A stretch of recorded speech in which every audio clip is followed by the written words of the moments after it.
축복합니다. 네, 지난 한 주 잘 지내셨습니까? 네, 저는 30명의 목사님들 그리고 사모님들과 함께 울릉도 독도 일정을 잘 다녀왔습니다. 하나님께서 참 순적한 날씨를 주셔서 독도를 잘 밟고 올 수 있었습니다. 참 목사님들이 기도 많이 하셨더라고요. 여러분, 기도의 응답이겠죠. 3일 내내 날씨도 정말 좋은 날씨였고 파도도 정말 잔잔해서 여행 내내 정말 좋은 시간을 보낼 수 있었는데, 감사하게도 독도까지 가는데도 파도나 모든 일기가 다 좋아서 독도를 20분 동안 밟고 와 봤습니다. 보니까 독도를 못 밟는 경우들이 상당히 많더라고요. 그래서 거기 계신 분, 어떤 분은 8번째 만에 독도를 밟는다, 이런 이야기들을 하더라고요. 또 이제 그런 이야기가 있습니다. 그게 뭐냐면 3대가 덕을 쌓아야 독도에 들어갈 수 있다. 네, 그런 이야기가 있을 정도로 일기나 모든 게 뒷받침되어지지 않으면 들어가기 힘든 것이 독도더라고요. 그도 그럴 것이 보니까 저희가 배에서 그렇게 내려서 배를 이렇게 정박을 시키는데 참 그게 굉장히 위험합니다. 보니까 파도가 이렇게 울렁울렁 출렁출렁 되는데 선박이 거기에서 왔다 갔다 이렇게 하더라고요. 그러면서 이제 내려가는 그 길이 좀 이렇게 크게 뭔가 잘 만들어진 게 아니라 조그만 이게 사다리 같은 거를 거기다 대고 군인들과 선원들이 딱 이게 그거를 붙잡고 흔들리지 않도록 손으로 붙잡고 있는 그러한 시스템입니다. 그러니까 조금만 파도가 세면은 위험한 일이 벌어지겠죠. 그러니까 쉽게 또 정박하지 못하고, 또 관광지가 아니고 원래 군사 기지로 거의 이용을 하다 보니까 그런 어려움들이 좀 있는 것이 독도이기도 합니다. 그래서 참 어려운 일정인데 그래도 밟고 왔다. 첫 번째 도전만에 밟고 왔다. 그래서 제가 결심을 한 것은 2번은 안 가도 되겠구나 싶은 생각을 했습니다. 왜냐하면 너무 멀어요. 너무 멀어. 그리고 거기 가보니까 오는 길에 또 독도를 딱 밟고 막 좋으니까 다들 막 사진 보고 이러지 않습니까? 사진 보고 막 이렇게 오다 보니까 멀미가 또 나더라고요. 그래서 막 오는데 막 갑자기 식은땀 흘리고 멀미 기운이 있어서 참 힘들었던 기억이 있습니다. 하지만 그래도 모든 일정을 세밀하게 주장해 주신 하나님의 섭리를 경험할 수가 있는 시간이었습니다. 여러분들도 기도해 주셔서 감사드립니다. 무사히 안전하게 잘 다녀왔다고 말씀을 드립니다. 그리고 오늘은 조선에 전해진 한글 성경의 유래에 대해서 한번 설교를 해보고자 합니다. 여러분, 우리가 한글 성경이 있지 않습니까? 한글 성경은 어떻게 번역되었고 어떤 과정을 거쳐서 지금 우리의 손에 들려지게 되었는가? 제가 원래 이런 설교나 이런 내용 한 번도 이야기해 본 적이 없습니다. 왜냐하면 성도님들이 별로 관심이 없는 분야고 또 그렇게 듣는다고 큰 은혜가 되는 부분은 아닐 것 같다는 저의 개인적인 판단이 있어서 설교를 하지 않았었는데, 지난번에 양화진을 갔는데 의외로 이게 서로 이야기를 나누고 은혜 나눔을 하는데 성경이 번역된 것들에 대해서 거기에서 영상이라는 걸 보여주는 게 있는데 그 가운데서 은혜를 많이 받으시더라고요. 그래서 이걸 한번 교회 가운데서 한번 나누고 성경이 우리에게 전해진 그 역사와 그 이야기들을 들으면서 함께 또 은혜를 나누고자 합니다. 여러분, 한국에는 이미 1800년대 초반부터 이미 성경이 들어왔습니다. 근데 그 성경은요, 한글 성경은 아니었고 중국에서 번역된 한문 성경이었습니다. 그래서 한문 성경이 천주교가 들어오면서 또 선교사님들이나 아니면 중국 땅에서 예수를 믿거나 야소교라고 하죠. 야소교.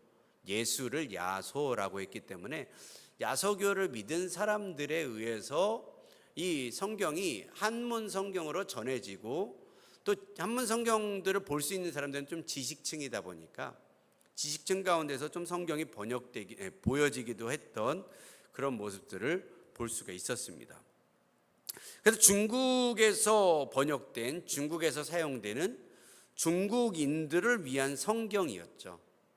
근데 물론 우리나라도 한자 문화권이었기 때문에 한문 성경을 어느 정도는 읽을 수 있었지만 당시 문맹률이 높았던 시대에 한문 성경이라는 것은 진짜 배운 사람만 볼 수 있는 소수만을 위한 그러한 책이 되어졌습니다. 그리고 그마저도 어려웠던 것은 무엇이냐면 이 대원군의 쇄국 정책으로 인해서 이 성경이 전해지는 것이 더 어려운 일이 되어졌죠. 특별히 병인년에 1882년에 병인 박해가 일어나죠. 그래서 이 병인 박해로 인해서 수많은 사람들이 또 죽기도 하고 어려움을 겪게 되는 그런 일들이 벌어지기도 했습니다.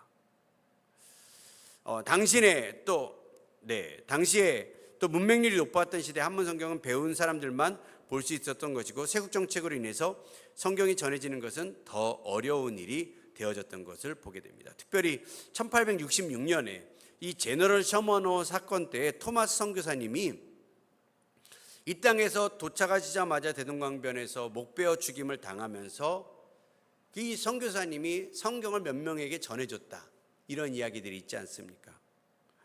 근데 그렇게 토마스 선교사님이 전해진 그 성경은 한문 성경이었습니다. 한문으로 되어진 성경. 근데 어쨌든 그 토마스 선교사님이 그렇게 대동강변에서 제대로 선교사역도 못하시고 젊은 27살의 나이에 목베임을 당해서 돌아가신 그 순교의 소식을요, 토마스 선교사님의 아버지가 듣게 됩니다.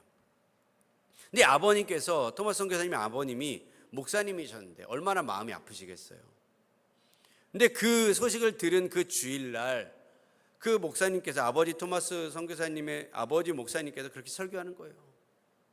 강단에서 여러분, 우리 아들 토마스 선교사가 조선에서 순교를 당했습니다.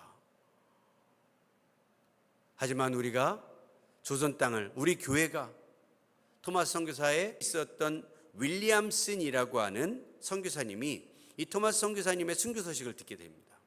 원래는 토마스 선교사님이 중국에 있다가 조선으로 오다 보니까 중국에 좀 이제 아는 사람들이 있었는데 그 중에 한 분이 윌리엄슨이라는 선교사님이었는데, 그 선교사님이 그 소식을 듣고 후배였던 존 로스라고 하는 선교사님에게 이 소식을 알려줍니다.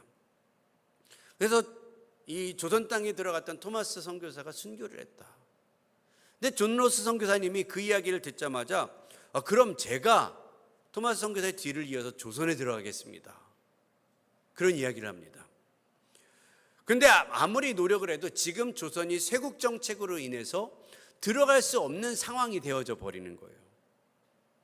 그랬더니 존 로스 선교사님이 이런 멋진 말을 남깁니다. 이 시대의 최고의 선교사는 그 나라 말로 된 성경입니다. 내가 조선 땅에 못 들어간다면 조선 말로 성경을 번역하도록 하겠습니다. 그러면서 이분이요, 선교 지역을 옮겨서 고려문이라고 하는 이 만주 지방에 가서 조선말을 공부하기 시작을 합니다. 그러면서 혼자 공부하다 보니까 이 조선말을 배운 선교사님들이 또 이 조선에 가야 하다 보니까 좋은 교재가 필요하겠다. 그래서 외국인 선교사들을 위한 이 한글 교재를 만들어줍니다. 그래서 조선어 알파벳을 만들어주고 기역, 니은, 디귿, 가가, 거겨, 고교, 구교 뭐 이런 것들을 이렇게 쭉 써가지고 이 책을 만들어냅니다. 근데 조선말이 좀 어려운 게 뭐냐면 조금만 배우면 금방 읽을 수가 있습니다. 쓰는 것도 가능합니다. 근데 뭐냐면 조선은 말의 어휘가 너무 다양하다는 거예요. 변화가 너무 다양합니다.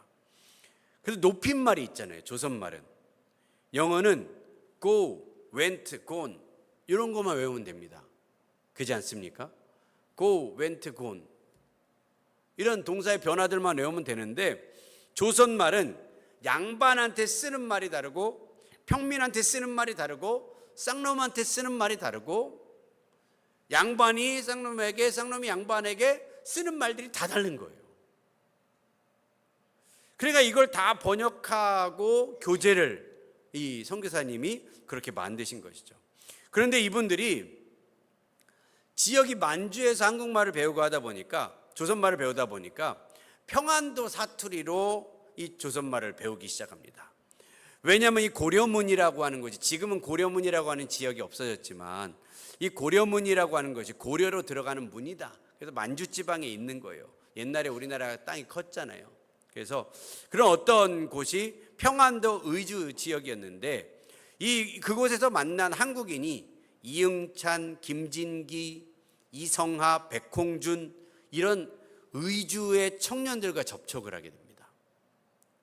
그래서 그 중에 이제 이응찬이라고 하는 사람의 도움을 받아서 한글 성경을 번역하기 시작하는데, 그러다 보니까 처음에 번역된 한글 성경은요, 평안도 사투리로 되어져 있습니다. 그래서 그 번역된 글이나 이런 것들을 쭉 보면 어떻게 왔음네, 걸어왔음네, 내래 다리가 아파 가디 못하겠다, 이런 말들로 번역되어져 있는 것을 보게 되죠. 근데 놀라운 것은요, 이분이 언어 습득 능력이 얼마나 빨랐는지 우리말 배우고 5년 차부터 성경을 번역하기 시작합니다. 그리고 10년 만에 마태복음부터 요한계시록까지 신약 성경을 다 번역을 합니다. 여러분, 이거 어마어마한 것이죠. 이 성경이 번역이 되니까 평안도 사투리로 번역된 성경책이 나온 거예요. 그러니까 평안도 사투리로 이 책이 번역되니까 누가 은혜를 제일 많이 받을까요? 누가 제일 은혜를 많이 받았을까요? 평안도 분들, 이북 분들이요, 이 성경을 읽다가 너무 친숙하게 자기 말로 된 것을 보니까 이 성경을 읽다가 예수님을 믿기 시작합니다. 여러분, 하나님의 말씀에는 우리를 구원으로 인도하는 놀라운 복음이 들어가 있는 줄 믿습니다. 그래서 이 성경이 예수 형교 전서라고 하는 1887년에 번역된 그런 최초의 신약 성경입니다. 이것을 우리는 보통 로스 선교사님이 번역했다 그래서 로스가 번역했다, 로스역이라고 불리우고 있는데, 이것이 최초의 신약 성서입니다. 그러면서 이 로스 선교사님이 1877년부터 한글로 된 성경을 번역할 수 있었던 그 기반에는 뭐가 있냐면, 우리나라에는 아주 우수한 글이 있었어요. 그게 무엇입니까? 세종대왕 때부터 집현전 학자들이 연구하여서 만든 한글이라고 하는 아주 우수한 글자 체계가 우리나라에는 있었다는 거예요.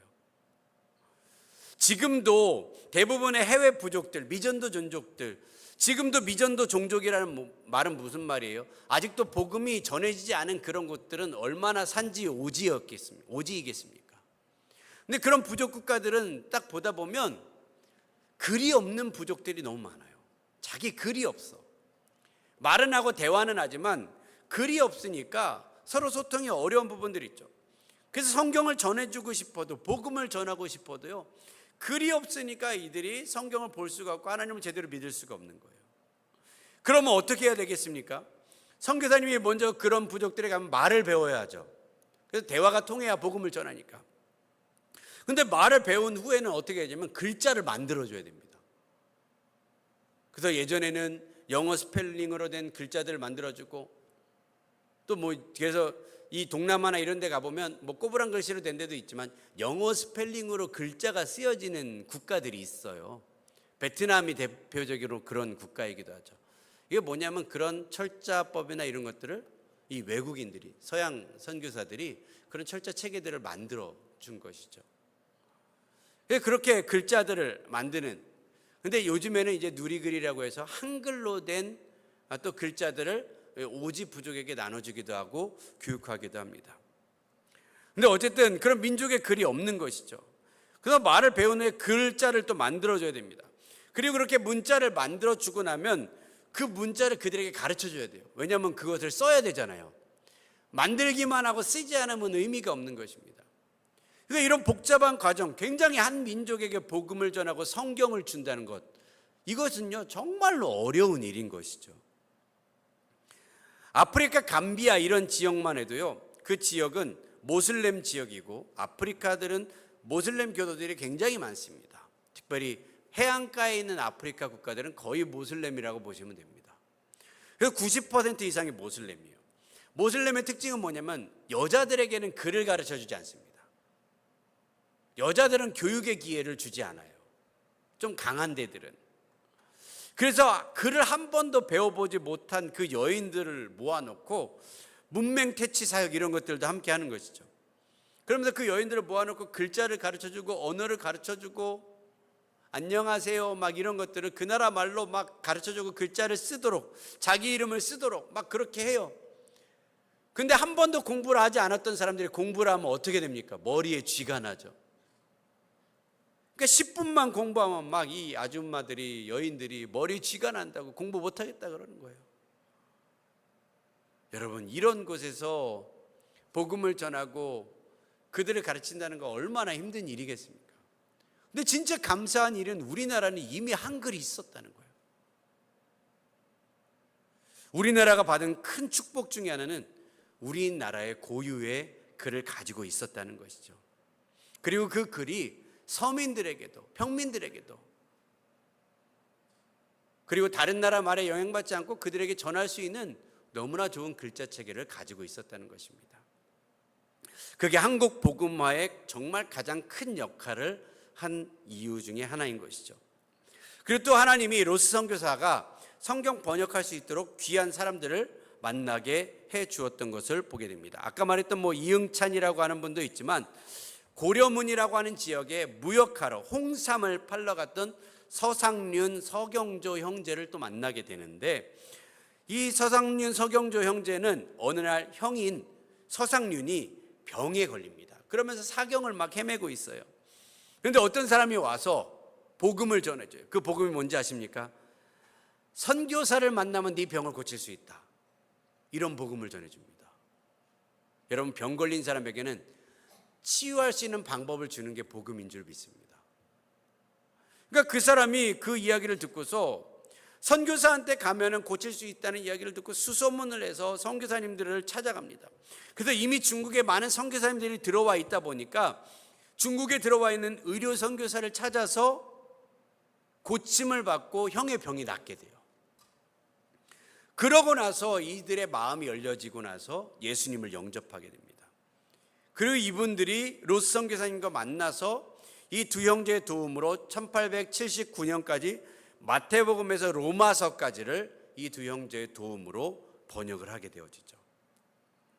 이렇게 만주 지역에서 한글 성경이 또 번역되고 있는데 만주 지역만 번역이 된 게 아니라 일본에서도 이수정이라고 하는 사람에 의해서 성경이 번역되어져 있었던 것을 보게 됩니다. 이 이수정이라고 하는 사람은 1882년 이 갑신정변이 일어났던 해이죠. 수신사 박영효의 비공식 수행원으로 일본에 가게 됩니다. 그러면서 이수정이 일본에서 스다센이라고 하는 일본 사람을 만나서 기독교인인데 농업 기술을 아주 잘 가지고 있는 그러한 사람이었어요. 그래서 이제 스다센을 만나서 농업 기술과 함께 기독교 신앙을 배우게 됩니다. 이 스다센과 이수정이 만나서 막 처음에는 농업에 대해서 이야기를 나누겠죠. 근데 이런저런 이야기를 하다가 이 둘의 마음 가운데 복음과 성경에 대한 궁금증이 있었던 거예요. 그래서 복음과 성경에 대한 이야기를 듣고 나누게 됩니다. 그러면서 헤어질 때 이 스다센이 이수정에게 한문으로 된 성경 한 권을 선물로 줘요. 그래서 이수정 씨가 이것을 숙소로 가지고 돌아와서 한문으로 된 성경을 밤이고 낮이고 읽기 시작합니다. 근데 이것을 하루하루 읽다 보니까 처음엔 낯설었는데 왠지 모르게 그것을 손에서 뗄 수가 없는 거예요. 그리고 그가 인생에서 궁금해했던 모든 것들이 그 안에 들어있는 것을 보면서 그 성경에 깊이 깊이 빠져들어가는 것입니다. 그리고 읽으면 읽을수록 하나님의 말씀이 이수정 씨의 마음을 움직이기 시작합니다. 그러면서 그렇게 성경이 있는데 어느 날 꿈을 꾸는데 골목에서 어떤 사람이 저기 골목 끝에서 옆구리에 뭔가를 이렇게 딱 끼고 오고 있는 거예요. 그리고 다가와지자 그 사람이 자신의 옆구리에 끼고 있는 책 한 권을 딱 자신에게 건네서 줍니다. 그래서 뭔가 이렇게 보니까 자기가 읽고 있는 성경인 거예요. 놀라서 그 사람을 딱 쳐다보는데 그 사람이 그런 얘기를 하는 거예요. 이 책이 앞으로 당신의 나라에서 무엇보다 귀중한 책이 될 것입니다. 그 이야기를 딱 듣고서 놀라서 깨보니까 꿈인 거예요. 그리고 이수정 씨의 마음이 열려서 일본에서 첫 세례를 받은 한국인이 되어집니다. 그리고 나서 거기에서 일본에서 한문 성경을 대본으로 성경을 번역하기 시작합니다. 그러면서 마가복음을 가장 먼저 번역을 하게 되는데 1884년에 신약 성서 마가전이라는 것을 시작으로 마태전, 누가전, 요한전 그리고 사도행전을 번역합니다. 그래서 신약 성경 5권을 엮어서 쪽복음으로 일본에서 출판을 해요. 그런데 이 성경의 특징은 뭐냐면 한문 옆에 토를 단 성경이었어요. 한문 옆에 한글로 토를 달았어요. 그래서 한문과 국한문 혼용이라고 말하죠.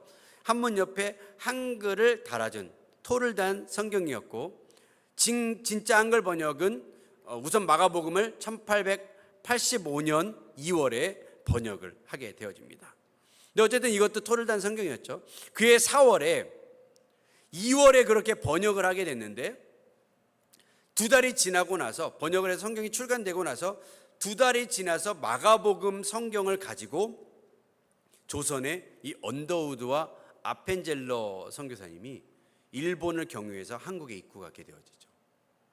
여러분, 타이밍이 기가 막히지 않습니까? 이 이수정 씨가 성경을 번역한 바로 그 해에 2달이 지나서 그 성경을 가지고, 따끈따끈하게 번역된 그 성경을 가지고 이 미국에서 온 그 선교사님들이 그것을 가지고 조선 땅에 입국하는 거예요. 때마침 번역된 2달 된 신간 성경을 들고, 그 쪽복음을 들고 한국 선교사들이 한국으로 들어오기 시작합니다. 하지만 이후 한국에서 사역을 하다 보니까 이런 성경으로는 이 복음을 전하는데 한계가 느껴지는 거예요. 토를 단 성경이라든가 로스 선교사님이 번역은 했지만 아직 한국말을 그렇게 유창하게 배우지 못하고 한국 문화를 아직 배우지 못한, 중국에서 배운 그 한국말, 조선말을 가지고 평안도 사투리로 이 번역된 성경을 가지고 사역을 하다 보니까 조선 실정에 안 맞는 것들이 하나둘씩 보게 되어지는 것이죠. 그래서 선교사님들이 한국에서 사역을 하다 보니까 이 성경 번역이 필요하겠다 싶어서 조선에서 번역된 조선인을 위한 조선 문화의 성경이 필요하겠다 싶어서 결국 언더우드 선교사님과 아펜젤러 선교사님을 중심으로 성서 번역 위원회를 세웁니다. 이게 나중에 성서 공회가 되는 것이죠. 그리고 그 이후에 게일 선교사님과 스크랜턴 선교사님이 합류하셔서 이 일을 추진해서 1892년 마태복음이 순수한 한글로 번역이 되어집니다. 이게 처음으로 국내에서 번역된 첫 한국어 성경이었습니다. 그리고 이후에 언더우드, 게일, 아펜젤러, 스크랜턴 이 네 선교사님을 중심으로 트롤로스, 레이놀즈 선교사님이 추가로 참여하면서 성서 공회를 1895년에 조직을 하게 됩니다. 그리고 그해 1895년에 마태, 마가, 누가, 요한, 사도행전이 번역이 되고 1897년에 갈라디아서, 야고보서, 베드로, 전후서가 번역되고 쭉 번역되어서 마침내 1900년에 요한계시록을 마지막으로 모든 신약 성서가 다 번역이 됩니다. 그래서 그것을 다 엮어서 하나의 책으로 묶어서 출판을 하게 되는데, 그게 우리나라에서 최초로 번역된 신약 성서인 신약전서였습니다. 그래서 이를 기념하면서 1900년도에 이 서울 정동에 정동감리교회에서 신약성경 봉헌 감사 예배를 드리기도 했었죠. 그리고 이후에 이 번역본을 수정하는 작업을 하고, 이 작업을 하던 도중에 이런 업무가 있어서 아펜젤러 선교사님이 인천을 출발해서 목포로 가시는데 육로로 안 가고 이제 수로로 가게 되어지는데, 배가 부딪혀서 선박이 부딪혀 침몰하는 사고가 일어납니다. 이 아펜젤러 선교사님은 원래 어려서부터 수영을 잘하던 분이었어요. 그래서 거기에서 수영을 본인 해서 빠져나오셨는데 보니까 아직도 물에서 허우적대는 조선 사람들이 보이는 거예요. 그때 선교사님이 결정을 하시죠. 그리고 다시 물에 뛰어들어서 결국에 선교사님이 거기에서 나오지 못하십니다. 그래서 아펜젤러 선교사님은요, 한국의 양화진에 무덤은 있지만 시신은 없습니다. 그래서 어쨌든 한국에 이렇게 계시는데 그때가 1902년도였죠. 그리고 이후에도 계속 성경도 조직적으로 분담하여서 막 번역하기 시작합니다. 그러면서 이때부터 한국인인 김정삼, 이승두라고 하는 분이 구약 성경 번역의 책임을 공식적으로 맡아서 성경을 번역하기 시작합니다. 그래서 결국에 1910년도에 구약 성경을 번역하는데 이 구약 성경을 번역하는 데만 10년이 걸린 것이죠. 그래서 1911년 구약과 신약을 함께 묶어서 성경 전서라고 하는 이름으로 이 통합 성경이 출판하게 되어집니다. 네, 여기까지 이야기를 한번 영상을 한번 준비해 봤습니다. 영상을 한번 좀 보여주시겠어요?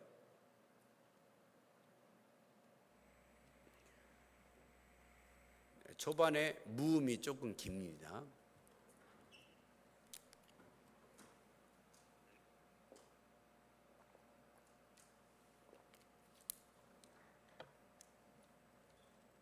잘 재생되고 있는 겁니다.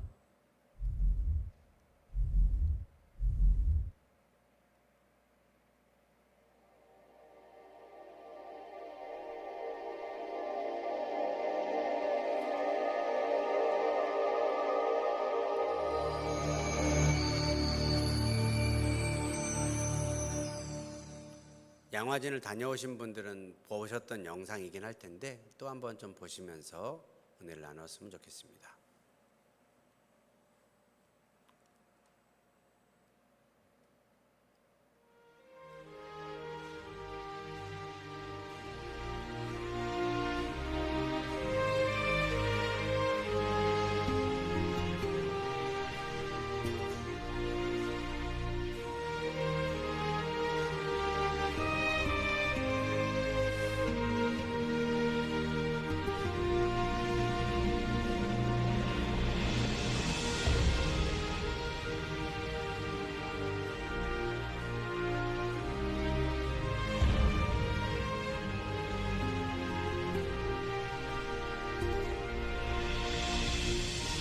보이실 것 같아요. 제가 읽어드리죠.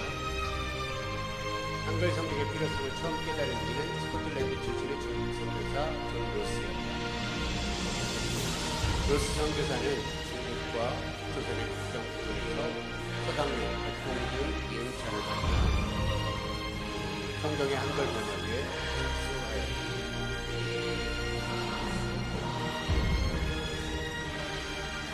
1882년 9월 만기에서 성경의 한글로 번역되기 시작했습니다.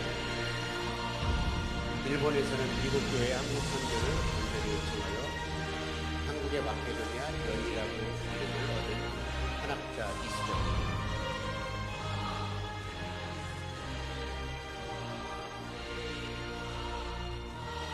우미스 선교사의 권유로 성경 한글 번역을 시작되었다.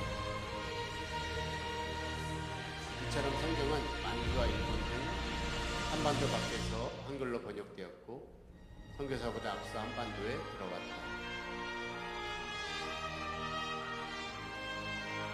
그래 1885년 제물포를 통해 조선에 들어온 첫 선교사의 손에는 한글 성경이 들려 있습니다.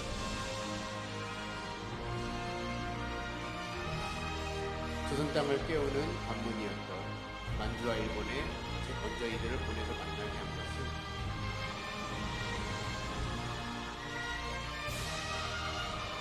결국 한글 성경을 주시기에 하나님이 섭리하신 사건이었다.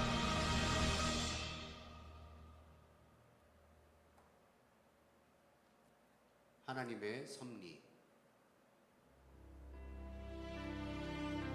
선교사들의 헌신.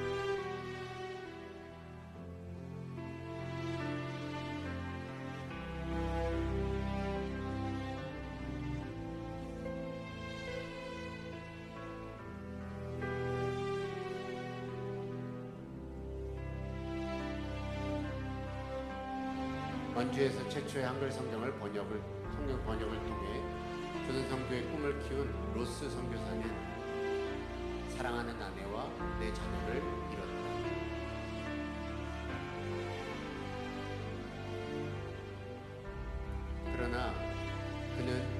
조선을 향한 선교와 성경 번역의 소망을 내려놓지 않았다.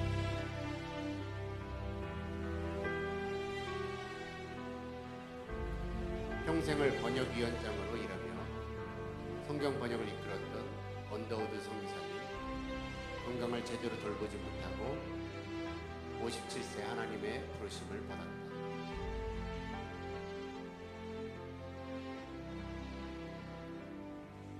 근대교육의 선구자 아펜젤러 선교사는 목포에서 열리는 성경 번역자 회의를 위해 항해하던 중 선박사고를 만나 44세에 순직했다.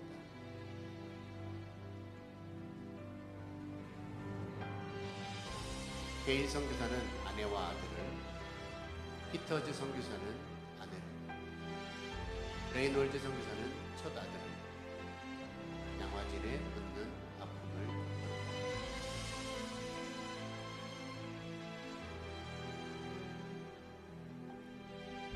이들의 헌신을 통해 하나님의 말씀, 성경은 한글로 옮겨졌고 나의 것이 될 수 있었다.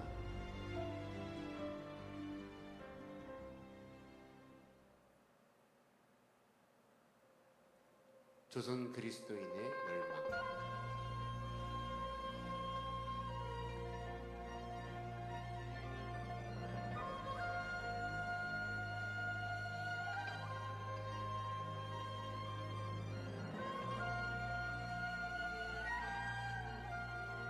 가능한 빨리 성경을 한글로 번역해달라며 간절히 울부짖듯 요청합니다. 초기 선교사들은 한국 기도인 교인들을 성경을 사랑하는 자들, 바이블 러버라고 불렀다.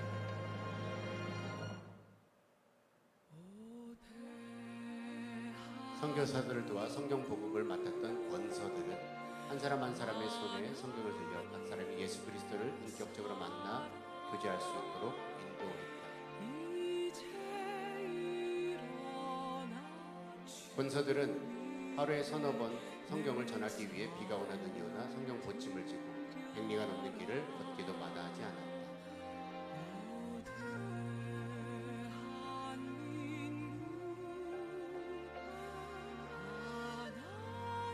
한 자매는 10일간의 성경 공부를 위해 쌀자루를 입고 수백 미를 걸어왔고 다행히 나이까지 얻고 왔는데 그대 손에는 손때 먹고 나이가 빠진 성경이 들려 있었습니다. 밀러.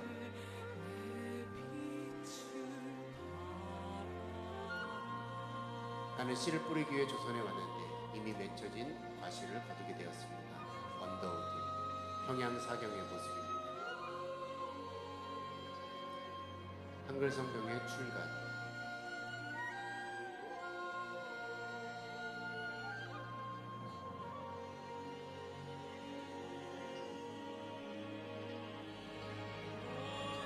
한글 성경 번역사.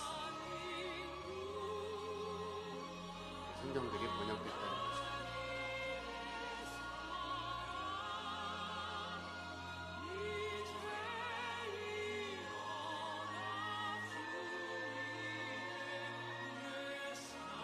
구약전체.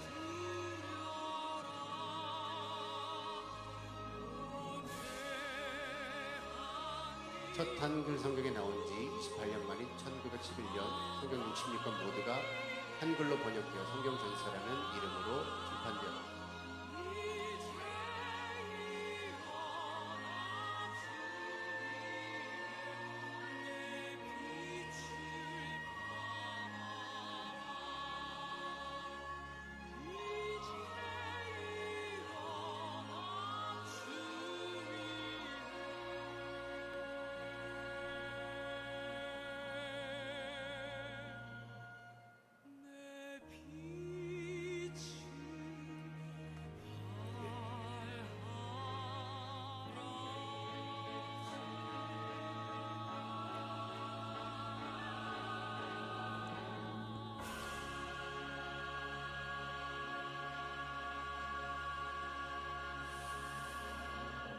네, 이 내용은 제가 저희 그 온라인 영상방에도 카톡에 올려놓도록 하겠습니다. 혹시 또 보시기 원하시는 분들은 자세히 보시기 원하시는 분들은 거기서 다시 보시면 좋을 것 같습니다. 다운받아서 올려드렸는데 이게 좀 파일이 많이 깨지는 것 같아요. 그래서 그 링크를 좀 올려드리겠습니다. 유튜브 링크를 올려드릴 테니까 그렇게 보시면 좋을 것 같은 생각이 듭니다. 이후에 어쨌든 성경 개혁판이 또 등장을 합니다. 성경을 자꾸 리뉴얼해서 1911년 통합 성경이 우리 가운데 이제 번역이 되어서 첫 출간이 되었지만, 성경 개혁판이 이제 이것을 자꾸 번역을 해서 개혁을 한 것이 1938년 출판되었고, 성경전서 개혁 한글판이 1952년에 간행되었습니다. 그리고 성경전서 개혁 성경전서 개혁 한글판이 비슷한 것 같지만 조금씩 다릅니다. 1961년에 드디어 나타나게 되죠. 그래서 1961년에 나타난 개혁 한글판이 우리가 제일 오랫동안 또 많이 쓴 그러한 성경입니다. 그리고 지금 우리가 쓰고 있는 개혁 개정판이 2000년도에 개정이 되어지죠. 그래서 성경이 끊임없이 개정하는 이유는 무엇이냐면 성경이 불완전해서가 아닌 것입니다. 번역을 하다 보니까 성경이 원래 쓰여진 원문이 있고 그에 따라 번역을 하다 보니까 좀 더 원어에 맞는 해석, 그리고 시대에 맞는 번역이 필요하기 때문에 개정판이 자꾸 나오게 되어지는 것이죠. 여러분, 성경은 이미 우리로 구원에 이르는 충분한 지혜를 담고 있는 줄 믿습니다. 우리에게 주신 이 성경, 수많은 선교사님들이 피와 땀으로 이루어진 이 성경, 우리나라에 한글로 번역된 우리말로 된 성경이 있다는 게 얼마나 우리가 복받은 나라이며 하나님이 이 땅을 사랑하셨는지를 알 수가 있습니다. 마지막 때에 사용하시기 위해 이 땅에 복음과 함께 한글 성경을 주신 하나님, 이 성경을 사모함으로 마지막 때에 이 복음의 선두저자로 나아가는 저와 여러분들이 다 되어지시길 주님의 이름으로 축복합니다. 우리 찬양 같이 고백하기 원합니다. 십자가의 전달자라고 하는 찬양인데요, 여기 보면 초기에 성경을 전하는 그 직분을 가진 그런 분들을 권서라고 했습니다. 서자가 이제 책서자인가 아마 그런 것 같은데, 책을 권하는 사람들이라는 내용이죠. 그래서 이들이 초기에, 지금은 뭐 출판사가 있고 또 배급사가 있고 또 서점들이 있고 이런 시스템을 가지고 운영을 하지만, 이 당시에는 다 인편으로 하나하나 전달해 줄 수밖에 없는 시대였죠. 그래서 성경이 또 제대로 들어오기도 어려운 시대들도 있었어 가지고 그때는 새끼줄에 한 장 한 장 종이를 꼬아서 가져와서 또 조선 땅에 들어와서 그것을 다시 엮어서 책으로 만들고, 이런 어떤 작업들이요 우리나라에 너무나 많았었어요. 그 결과 하나님은 이 땅을 복 주셨고, 지금 이렇게 많은 기독교인들과 함께 이 나라에서 안정적으로 안심하고 신앙생활을 할 수 있는 것, 너무나 큰 은혜인 줄 믿습니다. 우리 선교사님들의 마음을 먼저 느끼고, 그리고 또 우리가 이 복음을 전할 자로서, 또 다른 십자가의 전달자로서 저와 여러분들이 복음 전할 그곳에 복음 들고 나아갈 수 있는 우리가 되시길 주님의 이름으로 축복합니다. 같이 이 시간 이 찬양 고백하며 나아가시겠습니다.